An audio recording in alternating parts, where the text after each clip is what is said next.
Olá, sejam bem-vindos à nossa análise. Sabe, quando a gente abre a Bíblia para ler, é muito comum, quase automático, enxergar a Terra apenas como um pano de fundo, um palco, onde os grandes dramas da fé acontecem.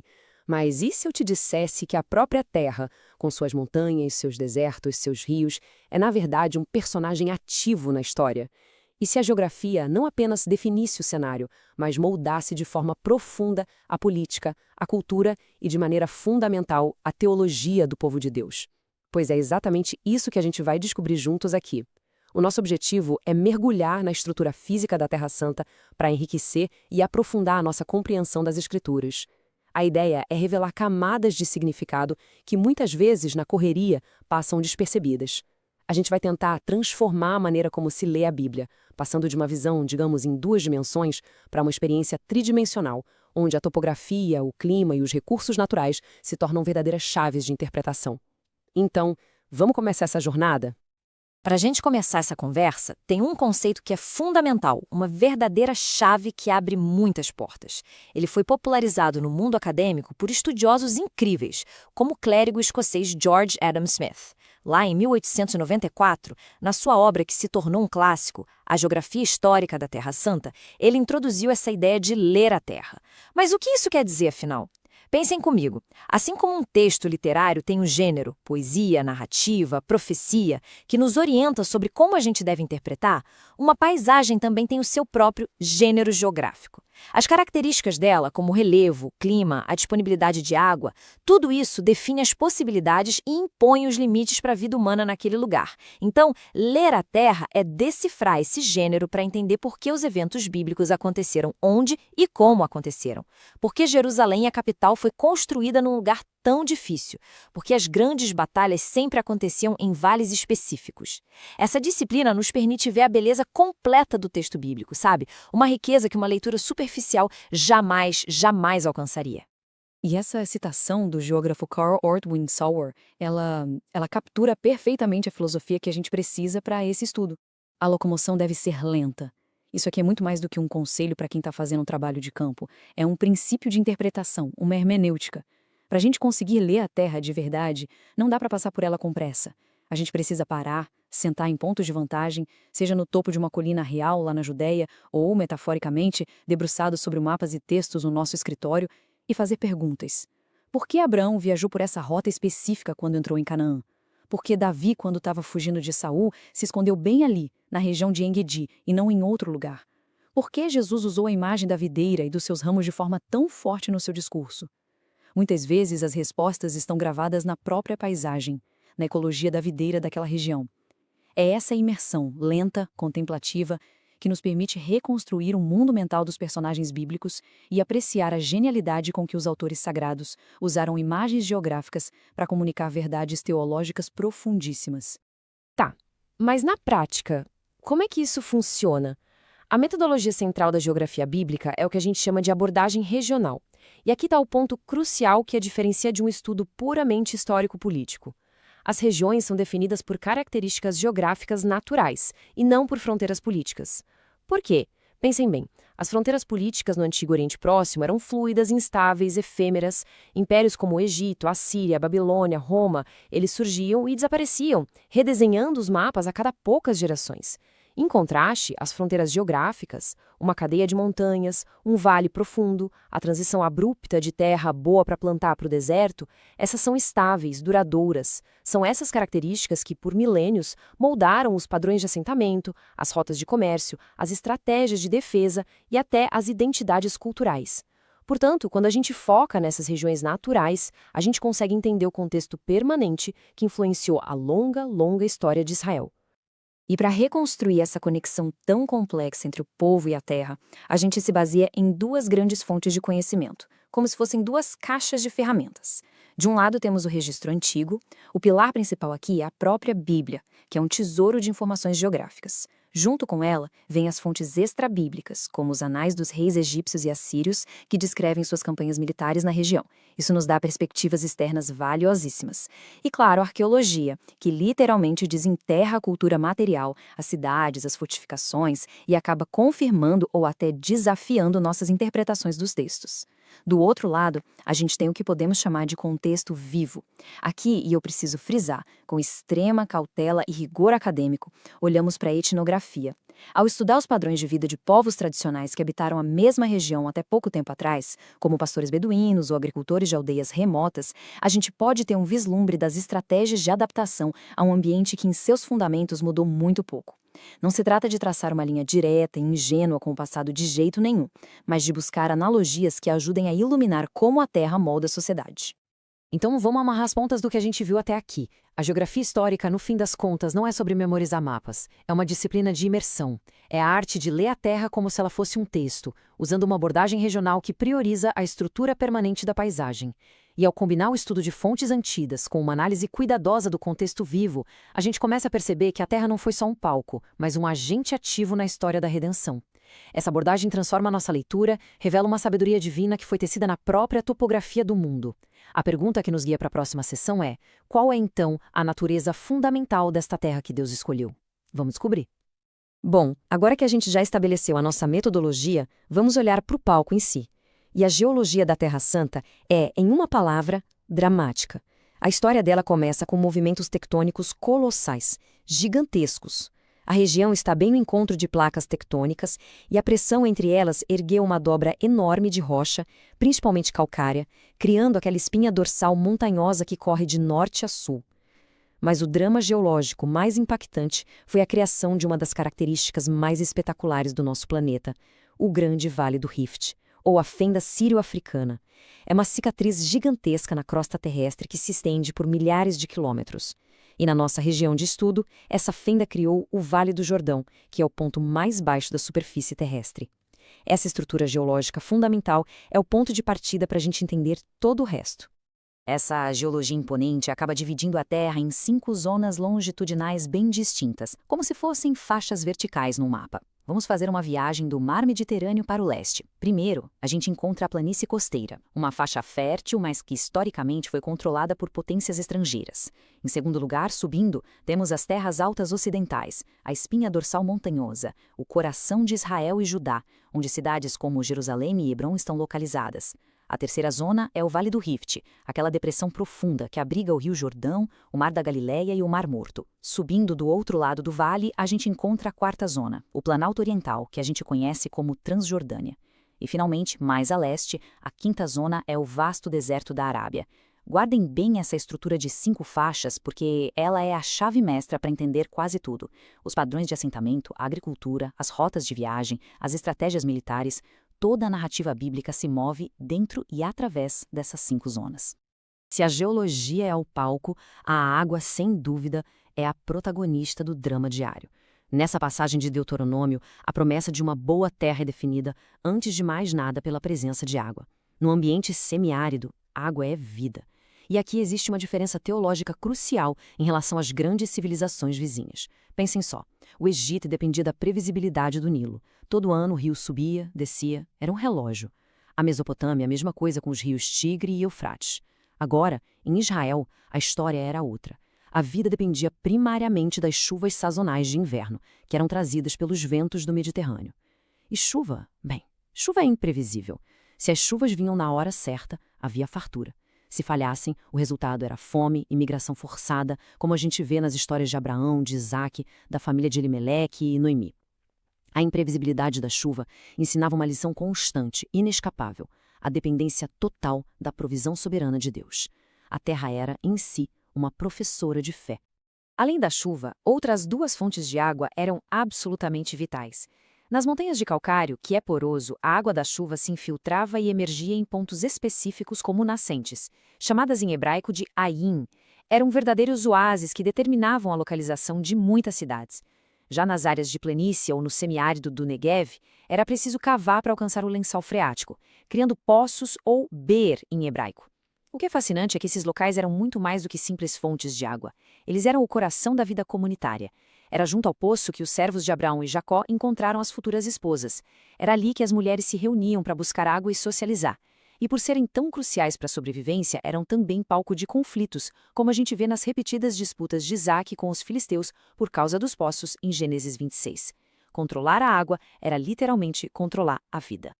Para sintetizar essa parte, a gente pode dizer que a estrutura física da Terra, moldada por forças geológicas gigantescas, estabeleceu os parâmetros da vida. As 5 zonas longitudinais criaram ecossistemas bem distintos, cada um com seus desafios e oportunidades. E sobre esse palco, o drama da água se desenrolava todos os dias.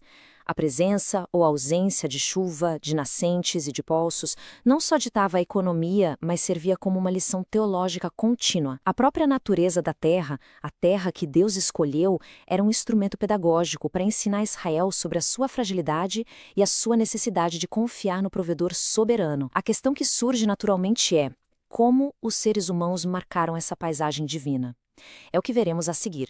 A paisagem não é marcada só por elementos naturais, mas também pela atividade humana. E uma das marcas mais duradouras que uma cultura deixa na Terra são os nomes dos lugares. E aqui a gente encontra um princípio fundamental da geografia histórica da região. Os nomes de lugares são incrivelmente conservadores. É impressionante.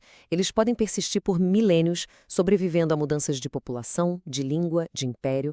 Essa notável persistência, que já era observada por geógrafos desde a Idade Média, é uma ferramenta crucial para os arqueólogos e historiadores hoje em dia, porque nos permite identificar sítios antigos e conectar os nomes que a gente lê na Bíblia com locais reais no mapa.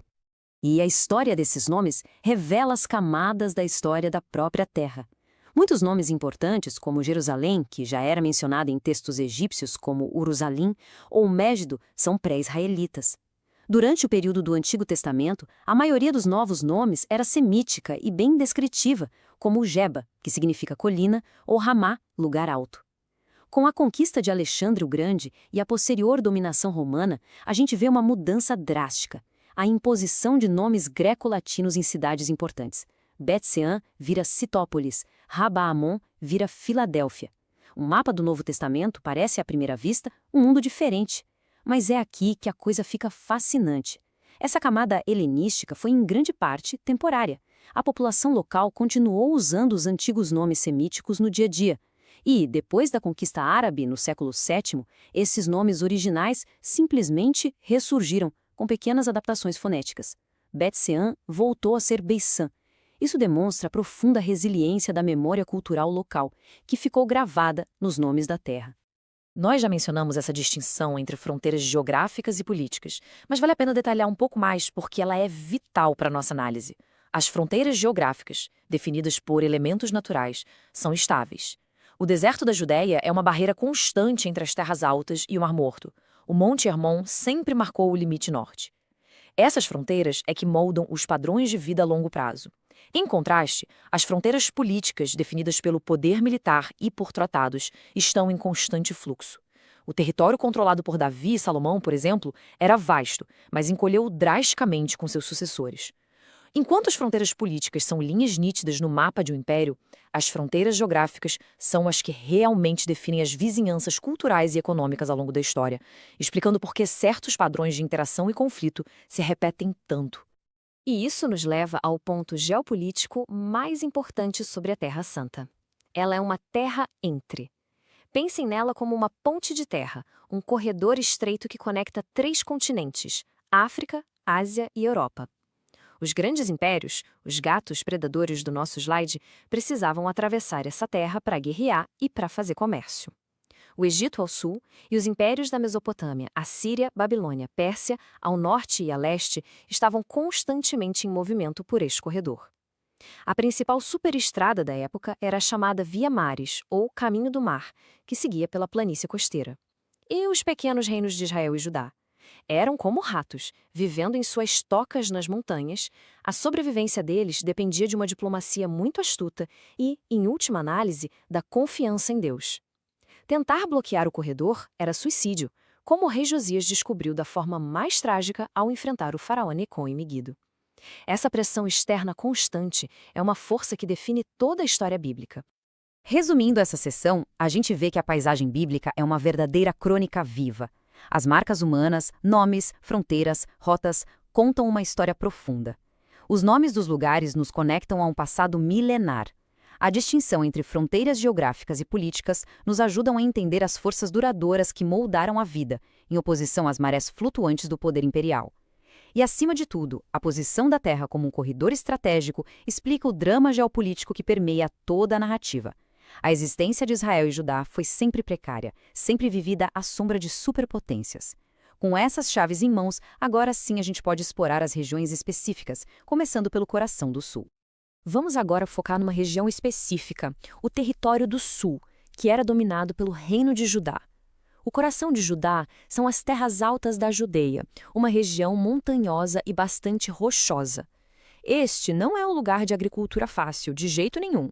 O solo até é fértil, mas é pedregoso, o que exige um trabalho árduo, a construção de terraços nas encostas, a maldição de Adão lá em Gênesis, com o suor do teu rosto comerás o teu pão, era uma realidade diária para quem vivia ali. No entanto, em meio à dificuldade, havia bênção. Este solo e este clima são perfeitamente adequados para as culturas que definem a identidade bíblica: a videira, a oliveira e o figo. A bênção de Jacó para o seu filho Judá, em Gênesis 49, fala de uma terra tão cheia de vinhas que se poderia lavar as roupas em vinho. É uma terra de trabalho duro, que, sob a bênção de Deus, produz frutos de alegria e de abundância. Mas como Judá sobrevivia, cercada de ameaças por todos os lados? A resposta está em um ecossistema estratégico de 4 regiões que são interligadas. No centro, as terras altas, onde ficavam as cidades principais, como Jerusalém, Belém e Hebrom, bem protegidas pela topografia. A leste, o deserto da Judéia, uma barreira natural inóspita que desce abruptamente para o Mar Morto, servindo como proteção e também como lugar de refúgio para foragidos como Davi. A oeste, a Cefelá, uma área de colinas baixas que funcionava como uma zona de amortecimento e de conflito constante com os filisteus na planície costeira. E ao sul, o Negev, uma região semiárida, terra de pastores, cuja vida era um teste constante de fé na provisão divina. A interação entre essas 4 zonas definia a vida, a defesa e a economia do reino de Judá.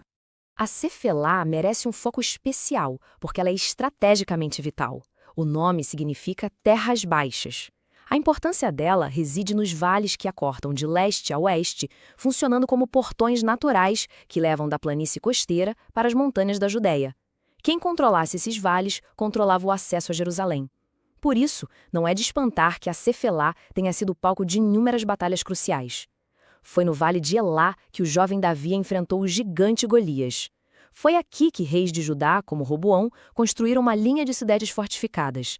A cidade de Laquis era a fortaleza-chave, e a sua conquista brutal pelo rei assírio Senaqueribe em 701 a.C., que foi vividamente retratada em relevos assírios e no livro de Isaías, foi um desastre que abriu o caminho para o cerco de Jerusalém. Olhando para o leste das terras altas, a paisagem muda drasticamente para o deserto da Judéia.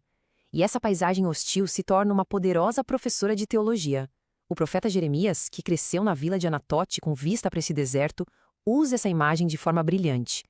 Ele compara a pessoa que confia na força humana a um arbusto no deserto, ressecado, sem futuro. Em contraste, aquele que confia no Senhor é como uma árvore plantada junto às águas, com raízes profundas, sempre verde. A geografia do deserto, com sua aridez e sua proximidade a oásis verdejantes como Jericó, forneceu a Jeremias a metáfora perfeita para a lição fundamental da fé bíblica: a futilidade da autossuficiência humana e a vitalidade que vem da dependência de Deus. O deserto é também o lugar da provação, do refúgio e do encontro com Deus, como a gente vê na vida de Davi, de João Batista e do próprio Senhor Jesus. Em suma, a geografia do sul foi o cadinho onde o caráter e a fé de Judá foram forjados. As terras altas ensinavam sobre o trabalho diligente que traz a bênção. A Cefelá exigia constante vigilância militar. O Negev demonstrava a precariedade da vida. E o deserto da Judéia era um lembrete visual da diferença brutal entre a vida baseada na força humana e a vida enraizada na confiança em Deus. Juntas, essas regiões criaram um povo cuja segurança não vinha da riqueza ou do poder militar, mas da fé no cuidado de Deus. A pergunta que fica é: será que a geografia do norte conta uma história diferente? Vamos ver.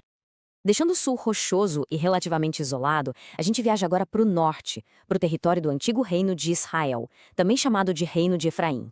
E o contraste é imediato. As terras do norte, especialmente o território das tribos de Efraim e Manassés, são mais abertas, com vales mais amplos, solos vulcânicos mais profundos e mais chuva. A bênção de Jacó para José, pai de Efraim e Manassés, fala de bênçãos dos céus de cima, bênçãos do abismo que está debaixo. Esta era uma terra de abundância agrícola. Os primeiros grandes centros religiosos de Israel, como Siquém e Siló, estavam localizados aqui. No entanto, essa riqueza e essa abertura vinham com o preço: maior exposição a influências estrangeiras e uma vulnerabilidade militar muito maior. O coração geográfico e estratégico do norte é o Vale de Jezreel. E este vale encarna um paradoxo. Ele era o celeiro de Israel, a área mais fértil de toda a terra, mas essa fertilidade era também a sua maldição. Por ser um corredor plano que conecta a Via Maris na costa com as rotas para a Transjordânia e Damasco, ele era um campo de batalha inevitável. Foi aqui que Débora e Baraque derrotaram os cananeus, foi aqui que Gideão repeliu os midianitas e foi aqui que o rei Saul e seus filhos encontraram seu fim trágico. A importância militar de Jezreel era tão lendária que a cidade de Megiddo, que guardava sua entrada ocidental, deu origem ao nome simbólico para a batalha final do Apocalipse, Armagedon, que vem de Har Megiddo, o monte de Megiddo. Jezreel era, portanto, uma terra de pão e de sangue, de bênção e de juízo. Mais ao norte, a gente chega na Galileia, o palco principal do ministério de Jesus. E por que ali? A geografia nos ajuda a entender. A Galileia não era uma região isolada e provinciana como a gente às vezes imagina. Entre a Baixa Galileia, com aldeias judaicas como Nazaré, e o vibrante centro de pesca no Mar da Galileia, havia cidades helenizadas da Decápole. E importantes rotas comerciais internacionais passavam por ali. Não é à toa que o profeta Isaías a chamou de Galileia das Nações. Era uma encruzilhada de culturas, de línguas, de ideias. E foi precisamente neste ambiente dinâmico, cosmopolita, na fronteira entre o mundo judaico e o mundo gentil, que Deus escolheu para que a mensagem do Evangelho, destinada a todas as nações, começasse a florescer. E é neste cenário, de campos férteis e encruzilhadas culturais, que a mensagem de Jesus encontrou as suas metáforas perfeitas. Ao passar pelos campos da Samaria, que é vizinha da Galileia, Jesus olha para a paisagem agrícola e diz aos seus discípulos: abram os olhos e vejam os campos, eles estão maduros para a colheita. Ele usou a realidade tangível da terra, a semente, o solo, a colheita, a pesca, para falar de uma realidade espiritual muito maior. Numa terra que era fisicamente fértil, na Galileia das Nações, ele anunciou uma colheita espiritual que não era só para Israel, mas para todas as nações do mundo que se cruzavam ali. A própria geografia da região ecoava o alcance universal do seu evangelho. Concluindo a nossa visão do norte, a gente vê uma história de contrastes. De um lado, a bênção da fertilidade, da abundância. Do outro, a vulnerabilidade que essa riqueza e essa localização estratégica traziam, transformando Jezreel num eterno campo de batalha e o Reino do Norte num alvo fácil para os impérios.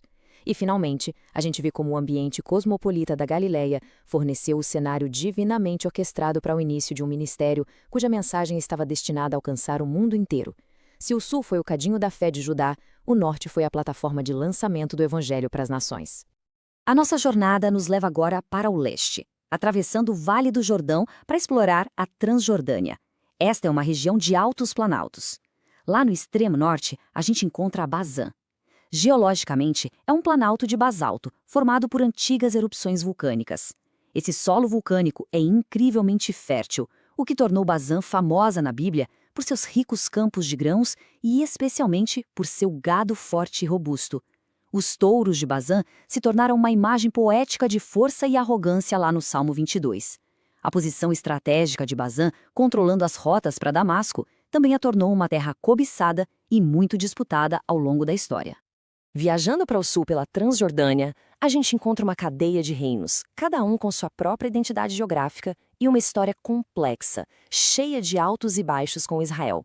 Gileade, ao sul de Bazã, era um planalto de calcário conhecido por suas florestas e pelo famoso bálsamo.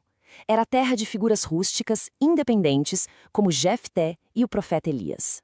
Mais ao sul, na fronteira do deserto, estava o reino de Amon, inimigos frequentes de Israel. Abaixo deles, o alto platô de Moabe, terra de pastores que nos deu a belíssima história de Ruth, mas também o episódio sombrio de Balaão e do rei Balaque. E, finalmente, no sul acidentado, Edom, a terra de Esaú, que controlava a crucial estrada do rei e mantinha uma rivalidade perpétua com os descendentes de Jacó. Cada nação era uma vizinha de Israel, moldando sua história por meio de guerra, comércio e intercâmbio cultural. Teologicamente, a Transjordânia ocupa um lugar de imenso significado. Foi aqui, nas planícies de Moabe, que a longa jornada do Êxodo chegou ao seu clímax. E foi do topo do Monte Nebo que Moisés, depois de 40 anos no deserto, finalmente pôde contemplar a terra prometida.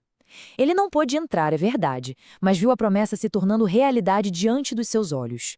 Este momento, registrado em Deuteronômio 34, solidifica a Transjordânia na narrativa bíblica como lugar da perspectiva, o limiar da promessa. É o ponto de vista a partir do qual o tema central da aliança de Deus, a promessa de uma terra, é visualizado e reafirmado antes da sua posse. Além de ser um lugar de promessa, a geografia da Transjordânia, sua distância, sua separação pelo profundo Vale do Jordão, a tornou um refúgio vital em tempos de perigo. Quando o rei Davi foi forçado a fugir de Jerusalém durante a rebelião de seu filho Absalão, ele cruzou o Jordão e encontrou segurança e apoio em Maanaim, lá em Gileade. Séculos mais tarde, segundo o historiador Eusébio, durante a terrível destruição de Jerusalém pelos romanos em 70 d.C., a comunidade cristã da cidade, lembrando do aviso de Jesus em Lucas 21, fugiu para a cidade de Pela, na Transjordânia. A geografia, mais uma vez, ofereceu uma rota de fuga, um santuário que permitiu a sobrevivência do povo de Deus em momentos de crise extrema. Para concluir a nossa exploração da Transjordânia, a gente vê que ela não é uma região periférica, de forma alguma, mas sim uma parte integral da história bíblica. Foi uma fronteira estratégica, lar de nações que eram um espelho e um desafio constante para Israel. Foi um corredor para rotas comerciais vitais, como a Estrada do Rei. Foi um santuário em tempos de perseguição e, teologicamente, foi o palco onde a geração do Êxodo contemplou a fidelidade de Deus. A história da Transjordânia nos mostra que o plano de Deus se estendia por ambos os lados do Rio Jordão. Chegamos ao final da nossa jornada e é hora de reunir os fios.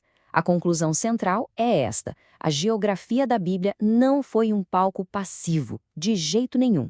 Ela foi uma força ativa, uma professora, uma participante que moldou profundamente a vida, a política e, mais importante, a fé do povo de Deus. O solo rochoso de Judá, a fertilidade do norte, a secura do deserto e a localização da terra como uma encruzilhada de nações, todos esses foram elementos que Deus usou soberanamente para ensinar, para testar e para guiar o seu povo no grande drama da redenção. Então, o que a gente leva de mais importante desta jornada? Eu diria que são 4 conclusões principais. Primeiro, a geografia serve como uma poderosa apologética. A impressionante correspondência entre o texto e a terra real defende a veracidade das Escrituras. Segundo, esta era uma terra projetada para ensinar dependência de Deus e não autossuficiência. Terceiro, a sua localização como encruzilhada do mundo foi estratégica, garantindo que a história da redenção, centrada em Israel, tivesse um alcance global. E, finalmente, como o palco onde Deus se encarnou, caminhou, morreu e ressuscitou, a Terra Santa se torna parte da nossa própria história de fé, não importa onde a gente esteja no mundo. Ao ler a Terra, a gente não estuda apenas geografia antiga, a gente aprofunda nossa admiração pelo plano soberano de Deus. Um plano que foi tecido não num vácuo mítico, mas num espaço real, concreto e sagrado. A promessa de Amós, de um povo plantado em sua terra, ecoa a promessa neotestamentária de que estamos plantados em Cristo, seguros para sempre. A terra, portanto, testifica da glória do seu Criador e Redentor. A pergunta que fica é: na próxima vez que você abrir as Escrituras, conseguirá ver a paisagem não mais como um palco, mas como uma testemunha silenciosa da fidelidade de Deus? Muito obrigada por nos acompanhar nesta análise.